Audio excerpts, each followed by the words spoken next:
into the White House. He was not joking.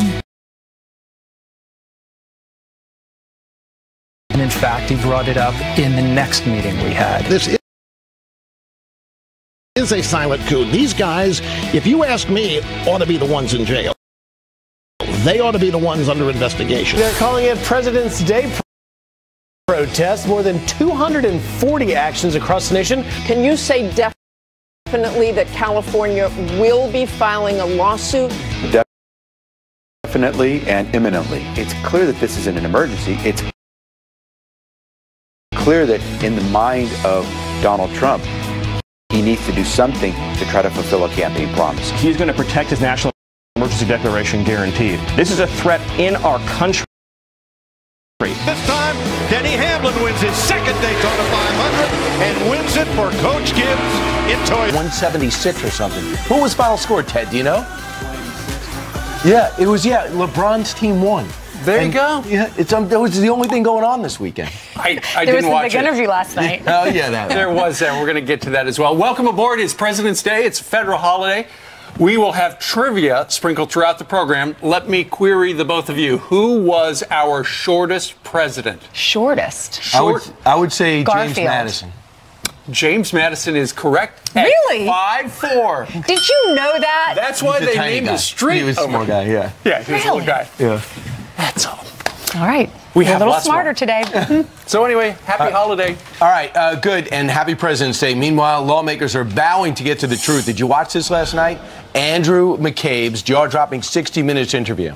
The fired FBI deputy director detailing inside efforts to push our president out of office. Which is not exactly the way it's supposed to happen. Griff Jenkins is live in Washington with the so-called attempted coup. And a number of people have said it was a coup. And what he described yesterday sounded like a coup. Good morning, guys. It was quite an interview. The former FBI director says he was fired for opening an investigation against the President of the United States, a decision which he says was fully supported by a Deputy Attorney General Rod Rosenstein.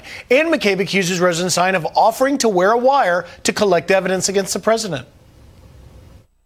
The Deputy Attorney General offered to wear a wire into the White House. He said, I never get searched when I go into the White House. I could easily wear a recording device. They wouldn't know it was there. Now, questions are being raised as to just how serious that offer was. McCabe says it was, quote, absolutely serious, but the DOJ, who did not respond to last night's interview, previously acknowledged the conversation last year and described it very differently, saying it was more sarcastic. But McCabe wasn't done throwing his former colleague, Rosenstein, under the bus, saying that it was his idea to attempt to use the 25th Amendment against the president. The discussion of the 25th Amendment was simply Rod raised the issue and discussed it with me in the context of thinking about how many other cabinet officials might support such an effort. When asked by 60 Minutes' Scott Pelley how that discussion of the 25th Amendment came up in conversation, McCabe says he honestly could not remember. McCabe has a new book hitting bookshelves this week, guys. Does indeed. All right, it comes out tomorrow. Griff, thank you very much. If you were watching the interview on 60 Minutes, you probably were saying to yourself, as we were just now during the soundbite, why didn't Scott Pelley ask this, or why didn't he ask that? You get the feeling Scott Pelley has not been paying attention to what's been going on in our nation's capital for the 2 years, where it has been revealed all the things that happened at the Department of Justice and the FBI would have been great questions, but Scott Pelley never asked them. Well, and he might have. They might have sat down for 2 hours, 3 hours, and then they just had to shorten it into 28 minutes or 30 minutes. Well, but the thing is, Ainsley, if he did that, then he would say the counter side would be and list those things and then move on. Maybe you did want to learn more about it because it was just little nuggets. It reminds me if you only watched CNN or MSNBC, you might only ask those questions, but you might ask yourself, in between this, Andy McCabe, what role did this dossier play in for you to launch this investigation? Right. And is it true that it was, these are the things he listed for the reasons why they launched the counterintelligence operation. The Lester Holt interview, because of Michael Flynn. Right. Also, Trump was talking badly about the Russia investigation, and then he fired Comey. And there was a sense of panic. We had to do something quickly. Right. Well, and so he says he ordered 2 investigations into whether or not the President of the United States is essentially colluded with the Russians or was a Russian agent or anything like that. There was no evidence. There was zero evidence he had to base that on. And in fact, when James Comey appeared before Congress, he said, yeah, when I left, before I got fired, there was absolutely zero evidence of it. Nonetheless, the big thing that grabbed all the headlines was about the conversation, could we get rid of this president with the 25th Amendment? And something we told you on Friday was 25th Amendment is very specific. It talks about how you need the cabinet, you need the vice president to do it. You don't do it at the FBI. You don't do it at the DOJ. Yeah. Rush Limbaugh says this was a silent bureaucratic coup. Watch. We're losing sight of what happened here. People unelected simply because they don't like a guy's hairstyle or like where he came from decided the American people's decision was invalid and began a systematic process to get him thrown out of office. This is a silent coup. These guys, if you ask me, ought to be the ones in jail. They ought to be the ones under investigation. What they have done working with agents from the Obama intelligence agencies is simply unprecedented. This is one of the greatest political hoaxes that has ever been perpetrated on the people of this country. And this Rod Rosenstein thing is interesting because I don't know how Rod Rosenstein goes to work today. I don't know if he is off on President's Day. We'll have to look into that. Federal holiday. But I don't know if he should be out there on Tuesday. Because if you listen to Jim Baker's interview that he did and it's been released behind closed doors, he says Rod Rosenstein was not kidding when he said, I was going to wear a wire. There was no sense of kidding around when he said that. McCabe says he was going to wear a wire. And they even mentioned that somebody actually went out and did a preliminary who among the cabinet would turn on the president, and speculation it was going to be on General Kelly and, believe it or not, Jeff Sessions. You would think Tillerson would line up there since we know he called the president an idiot. So at least two of these people, they've got to that point. So how could Rod Rosenstein continue to say, I was kidding around about wearing a wire? He said Rosenstein even said, they never search me when I walk into the White House. I could wear a wire. I could get in there easily and do it. How does he go to work today? But then McCabe said, I wasn't actually considering it. He realized that was absurd for him to even suggest that. He says, but then he tells Scott Pelley he decided to go to general counsel to find out if it would be suitable for him to wear a wire. And the guy almost had a heart attack. Exactly. He said then he picked himself off the floor and he said, that's a bridge too far. We're not there yet. Yeah, exactly. The one thing, going back to Scott Pelley needed to ask some follow-up questions or just some enterprise questions. And it was like, when you look at the text messages, what was the insurance policy? Strzok and Page talked about the insurance policy in Andy's office. These are questions that we never saw asked because we still have questions that have not adequately been answered about what the heck was going on the 7th floor of the FBI. You got to think that Mike Wallace never would have let any of that go. He surrounded a story. Well, that was one lane. We do talk about the story every day, so, if he'd like to come on our show, we have a lot of questions. Well, in other news, in response to the president declaring an emergency declaration, you have a lot of people that are against this, and so MoveOn.org has organized protests all around the country. You can go on their website and put in your zip code and find out where the closest protest is. Oh, fantastic. Well, we're done at 9. Maybe we could go. Wait for me. I get off at 12. This is all in response to the president's national emergency declaration on Friday, where he said we're going to reprogram $8 billion to build that wall that I promised you. Stephen Miller, who is one of the president's best speechwriters and senior advisor, said this about the president and how he wants to protect our nation. He's going to protect his national emergency declaration, guaranteed. This is a deep intellectual problem that is plaguing this city, which is that we've had thousands of Americans die year after year after year because of threats crossing our southern border. We have families and communities that are left unprotected and undefended. We have international narco-terrorist organizations. This is a threat in our country, not overseas, not in Belarus, not in Zimbabwe, not in Afghanistan or Syria or Iraq, but right here. And if the president can't defend this country, then he cannot fulfill his constitutional oath of office. So there will be President's Day protests all across the country. If you're interested, MoveOn.org. Right. But the question is rally list. So Stephen Miller came out and made a strong argument. Chris Wallace with tough questions. But if you look at what's happening at our border and think that it can't be addressed in a sound emergency, my sense is when you have 120,000 unaccompanied minors that came here in 2013 and Barack Obama says this was a crisis, we have even more than that. Why isn't it a crisis now? The question is, why hasn't this been addressed in the past? And these last three presidents should have been declaring this. That's the big question. Well, why is this president the first one to say this is a problem? I spoke to someone over the weekend who's working at the border, and he's saying that it's even worse than he could even have thought, as he is serving right now because he was asked to, was one of the 1,000+ who were asked to go to the border. The president's tough talk, though, on our southern border is working. And the New York Times, in fact, even verified that, because you've got, you look at the story and it said with Trump's tough deterrence, many asylum seekers give up at the border. Talks about all the people who showed up in the caravan. A lot of those people have decided, wait a minute, I don't want to wait in Mexico. I don't like that idea. It says they've given up. More than 1,000 have accepted an offer to return home by the Mexican government, and another 1,000 have decided to stay in Mexico accepting work permits. All right. The one thing I would say is we start on 22 miles of wall this week. That was the money was given back in 2017, and overall this number was given out of Texas. 200,000 illegals have been arrested over the last 7 years for 500,000 crimes.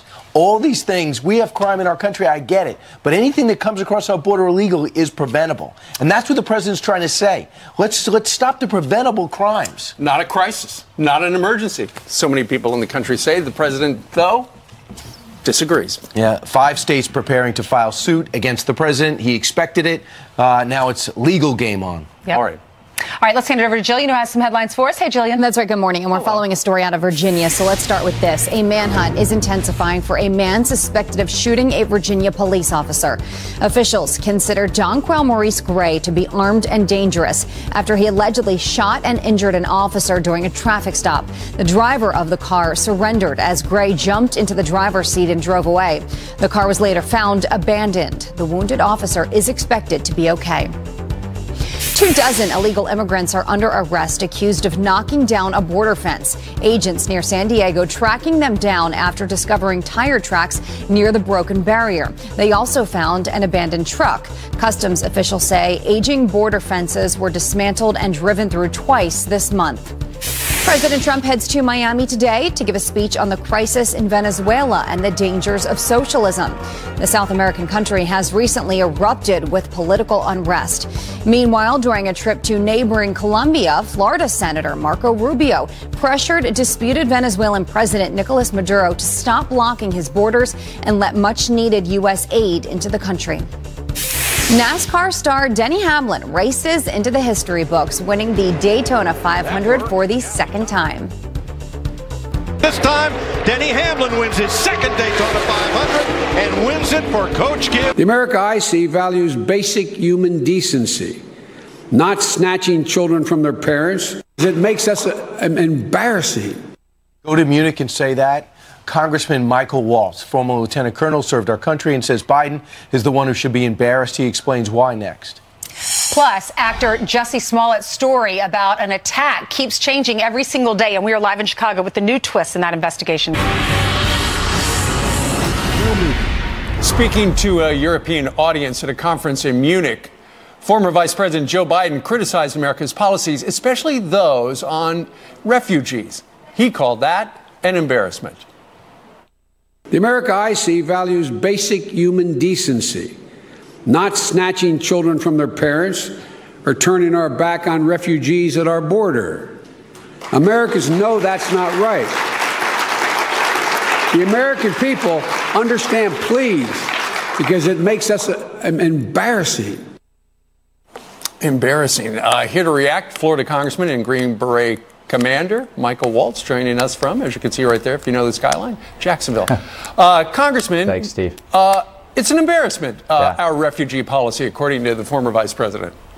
Well, I'll tell you what's embarrassing, Steve. I mean, this was just the height of irony coming from former Vice President Biden, who, with the Obama administration, presided over the largest refugee crisis coming out of Syria since World War II. Over 10 million people, a quarter of the Syrian population, displaced or internally are having to leave. So what happened there? I mean, the Obama administration turned a blind eye, withdrew from Iraq, caused al-Qaeda in Iraq to transition to ISIS. At one point, they had a caliphate the size of Maine, with an economy the size of Austria, massacring civilians, the Assad regime gassing its people, Russia, which, by the way, was in that very same conference that Biden attended in 2009 to hit the reset button with Russia. Then you have Russia deliberately bombing hospitals, bombing refugee camps, and weaponizing refugees into Europe, knowing that ISIS will infiltrate them with all the attacks that we saw. So it's just really incredible for him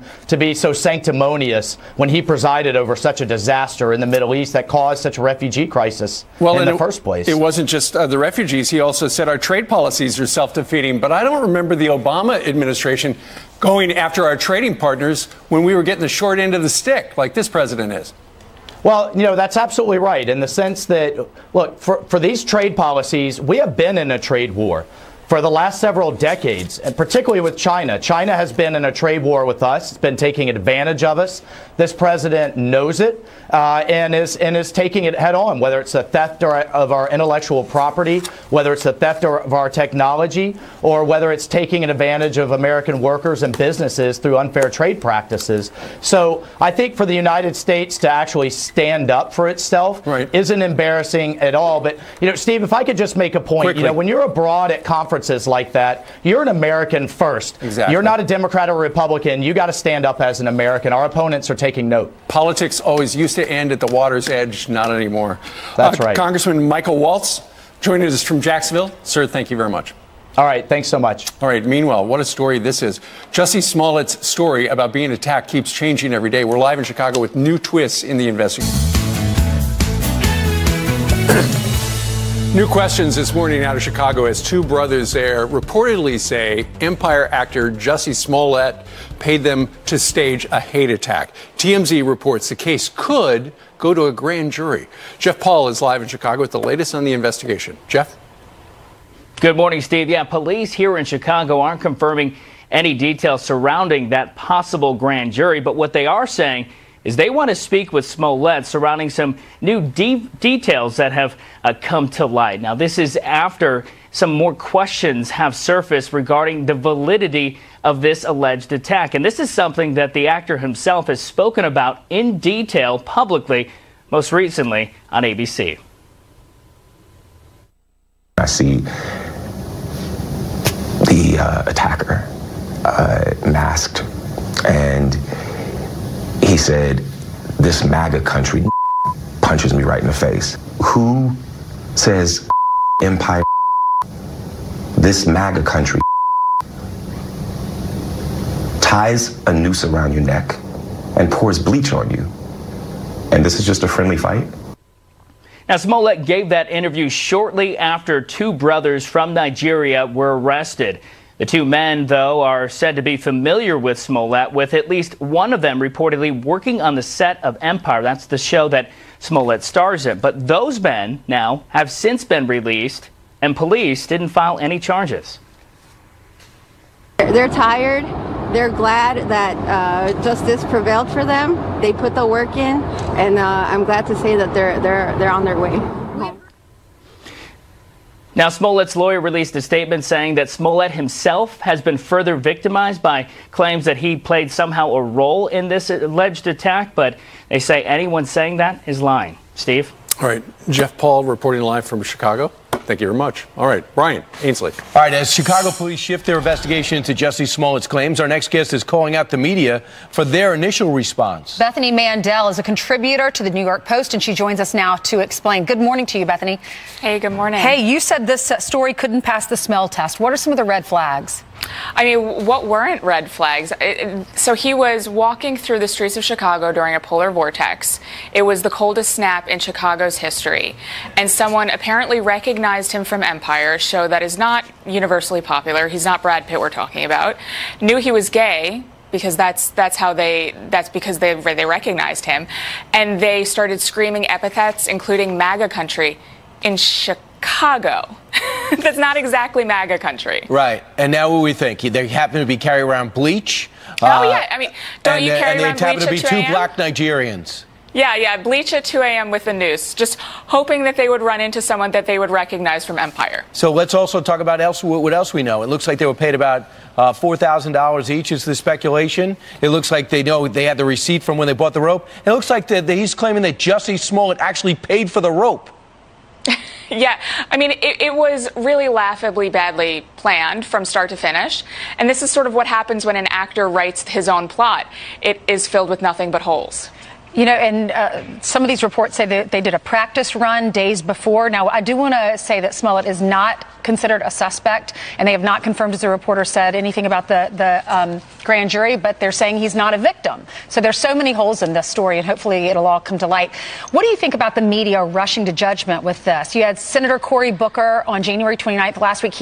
Or a few weeks ago, he was saying this is a vicious attack on actor Jussie Smollett. This is what he tweeted. It was an attempted modern-day lynching. And then he was asked, after all of this has come to light, what he thinks about it. And now he's saying that he doesn't want to rush to judgment. His quote was, there's information that's still coming out. Listen to this. I'm going to withhold until all the information actually comes out from on-the-record sources. We know in America that bigoted and biased attacks are on the rise in a serious way. And we actually even know in this country that since 9/11, the majority of the terrorist attacks on our soil have been right-wing terrorist attacks, the majority of them white supremacist attacks. Bethany, what's your response?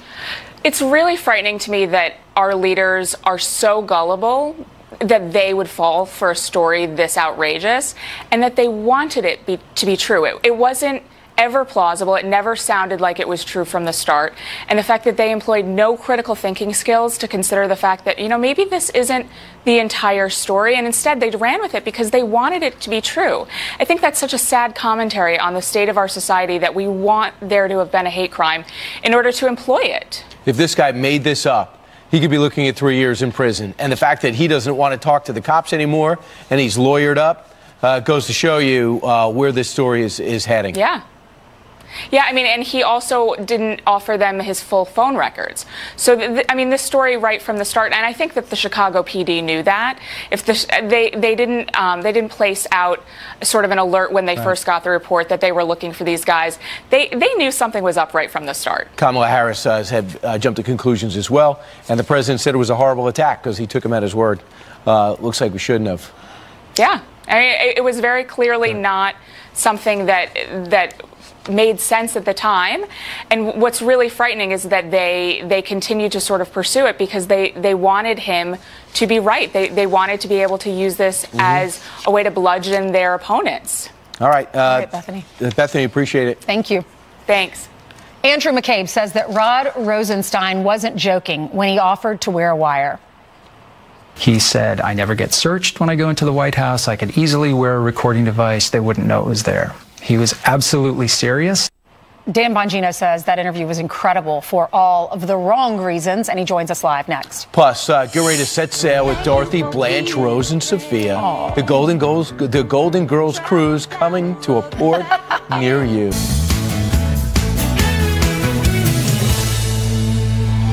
All right, welcome back. It is President's Day. Dan Bongino is joining us from down in Florida. Fox News contributor. He was a New York City cop, a Secret Service guy. He wrote a book called Spygate, and he was watching television last night as Andrew McCabe, the #2 guy for a while at the FBI, then became the #1 guy acting. What did you make of him revealing that he and other people were talking about how do we get rid of this Donald Trump using the 25th Amendment, Dan? You know, Steve, if you watch that interview with open eyes and open ears, and that did not scare the hell out of you about the power of big government, and you still insist that the swamp doesn't exist, then you didn't watch the same interview I did. What was laid out last night was clear. Again, anyone watching with clear eyes, was a coup attempt on the President of the United States. The discussions about using the 25th Amendment to remove President Trump from office, something Andrew McCabe and Rod Rosenstein would have no role in whatsoever. That's about physical or mental incapacitation. Right. Clearly, it doesn't apply here. Mm-hmm. And then a discussion about wearing a wire in the White House. I mean, if this was serious, this was a coup attempt. There's no doubt about it. Hey, Dan, for folks at home that didn't get to see it last night, let's show some clips from it, and then we'll get your reaction. Discussion of the 25th Amendment was simply Rod raised the issue and discussed it with me in the context of thinking about how many other cabinet officials might support such an effort. It was really something that he kind of threw out in a very frenzied, chaotic conversation about where we were and what we needed to do next. The Deputy Attorney General offered to wear a wire into the White House. He said, I never get searched when I go into the White House. I could easily wear a recording device. They wouldn't know it was there. Now, he was not joking. He was absolutely serious. Dan? This is really unbelievable. I mean, think about what we're talking about here. Ainsley, he never described last night during the entire interview, Andy McCabe, any predicate facts to be investigating the president at all. No evidence. Think about this. No, Steve, it's been described multiple ways now. These infamous predicate crimes. They've been described, I wrote them down. They were described last night as articulable facts. Articulable meaning you can articulate them, which he didn't. Remember Jim Comey described them to Bret Baier as a mosaic of facts. That was cute. That was fancy. Remember, was it John Brennan who described them as a, what did he say? He was, the corpus of intelligence. So it's a corpus, it's a mosaic, and they're articulable, but nobody's articulated them or produced anything. Well, this is what he listed. He said, so Scott Pelley leaned in as if he's never heard this before. And he said, well, what are the reasons? He said, well, he told James Comey to drop the case on Mike Flynn. No, he said, go easy on him. He's a good guy. And Comey came back and said he's a good guy. NBC, the interviewer Lester Holt, because he brought up one of the reasons I fired Comey was because of the Russia thing. And because he also said Trump was talking badly about Russia investigation. And he said on this North Korea situation, he said one time, he said that Vladimir Putin said North Korea does not have the missile technology to reach our shores. And I believed him. He took that collection of evidence and said, we have to overthrow the president. You see, I've known you long enough, 7 years now, Brian, that I knew that's what you were going to say. I'm not kidding. That's why I said predicate crime. Those were all post-investigation. Comments made as a result of Trump being investigated. Brian, if I investigate you for a bank robbery you didn't commit, and then you go and make comments about this non-bank robbery to your neighbors, I can't then justify my investigation into the bank robbery because of your comments about a robbery you didn't commit. There's no predicate crime. They never described one time Trump did anything he did in advance to collude with the Russians. Guys, this is the MacGuffin of politics. Remember Pulp Fiction, the golden glowing suitcase? We all hear about it, but we see the glow, but we never see what's in the suitcase. Trump collusion evidence is the MacGuffin of politics. Well, you know what, Dan? He could have said, well, you know, we had this dossier that we had handed to us by an Oppo research outfit on behalf of the Democrats. He could have said, we had that, and that had a whole roadmap of where to go. But he didn't say that because that would have been silly. Hey, Dan, Adam Schiff, Congressman Adam Schiff has opened up an investigation, as you know. This is what he said about collusion. You can see evidence in plain sight on the issue of collusion, pretty compelling evidence. Now, there's a difference between seeing evidence of collusion and being able to prove a criminal conspiracy beyond a reasonable doubt. Plain sight. When is somebody outside of this network going to put Adam Schiff on the record and get a yes or no? Are you ever going to produce this evidence? Adam Schiff is tearing the country apart. This is the sleaziest member of Congress. He has to know. This is not a dumb guy. It's not. I mean, it'd be an easy insult to throw. He's not stupid, Adam Schiff. He's a smart guy. He knows there's no evidence of this. And Steve, you just brought it up. The only quote, air quotes, the dreaded air quotes we have here of collusion evidence is the dossier, which is fake. It's a debunked document. And Andy McCabe, to double down on your point, Steve, is one of the few guys on the record actually already admitting the entire spying debacle on the Trump team and the FISA warrant would not have existed without said dossier. But real quick on Adam Schiff, Dana Bash did do a good job yesterday because she said if Robert Mueller comes up with this case and doesn't conclude what the Senate concluded, that there was nothing there, would you drop the investigation? And he basically said no. And she's like, why? The $30 million spent, they'll probably get to $50 million by the time they're done. All the grand jury, all those assets, and Adam Schiff is going to do a better job than Robert Mueller. Just be ready. If Mueller's thing is not what they want it to be, that they're going to shift this whole argument. Brian, it's because they're not investigating a crime in search of a person. They're investigating a person, Donald Trump, in search of a crime. That's the exact opposite of what should happen in law enforcement in a constitutional republic. All right. Joining us from Palm City down in Florida on President's Day, Mr. Bongino, thank you very much. Thanks, Have a Dan. wonderful week. Thanks, guys. See you later. All right. All right, Jillian has some headlines for us. Hey, Jillian. That's right. Good Monday morning to you. Let's start with this. 4 of the 5 officers wounded in the Aurora, Illinois plant shooting are out of the hospital. The other is expected to survive. More than 1,000 people came together yesterday at an emotional prayer vigil. 5 people were killed after a coworker opened fire. He was called in to be fired. He was shot and killed by police. A man is arrested for pointing a laser at a sheriff's helicopter. The Pinellas County Sheriff's Office in Florida clearly catches him shining the laser pointer right at the aircraft. Deputies were surveying a controlled fire when it happened.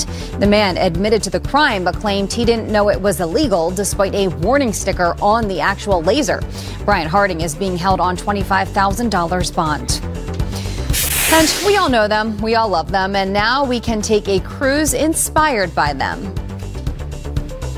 Thank you for being a friend. Travel down the road and back again. A 5-night Golden Girls themed cruise will set sail next February. It leaves out of Miami, where the sitcom was based, and makes stops in Key West, Cozumel, Mexico as well. The cruise will have Golden Girls activities like trivia, karaoke, and dance parties. Sounds Every like a good cruise has time. those things. Yeah, but not Golden Girls themed. Did you watch the Golden Girls? I did, a I little did bit. too. It was hilarious. It And was the then best show on TV. You could go down to Universal down in Florida and take the tour of the facilities and drive by the house, the outside shot. Really? Yeah. You know what I would Brian. love to see? I would love to see a cruise with just the cast of Welcome Back, Kotter. Really? That would be my kind of cast. I just saw Richard Branson's going to have his own cruise line. I saw that Start too, next yeah. year. Finally. Rockstar Suites. Finally, you can start making a profit. All right, Janice Dean's got the umbrella out, just like on the cover of her book. Aw, yes, the book Mostly Sunny comes out in 2 weeks. I'm so excited. We'll talk about it on Fox and Friends. But let's take a look at the weather, because you will need your umbrella across the Northeast, where it's 34 here in New York City. Very cold across the Northern Plains and the Great Lakes. We have this first weak system that's bringing a wintry mix to parts of New England, down towards the Mid-Atlantic. And the first batch of heavy rainfall, that's going to be the big story across portions of the Southeast over the next couple of days. And here's our next big weather maker, Tuesday night into Wednesday. A wintry mix for a lot of folks and heavy rainfall, the potential for icing as well, which we will keep you up to date on. All right, it's a Monday.